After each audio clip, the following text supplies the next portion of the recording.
வணக்கம் ஜி.கே. அஸ்ட்ரோவின் இன்று மாலை 6 மணி நேரப்படி இன்றைய பஞ்சாங்கம். இன்றைய தேதி மார்ச் 28, 2024. இன்றைய கிழமை வியாழன்.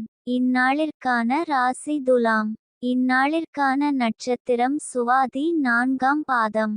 இன்றைய திதி திருதியை. இன்றைய யோகம் ஹர்ஷன். இன்றைய கரணம் பத்திரை.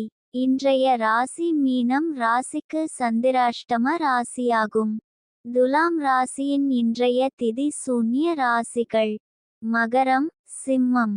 சுவாதி நட்சத்திரங்களில் செய்யும் சுபகாரியங்கள்: பூமுடித்தல், பெயர் சூட்டல், முடிவாங்க, அன்னபிராசனம், சௌளம், சோதிடம், வைத்தியம் ஆரம்பிக்க, புத்தகங்கள் பத்திரிகைகள் பிரசுரஞ்செய்ய. நவக்கிரக ஜெயம், விவகாரம், விவாகம். துவக்கம்: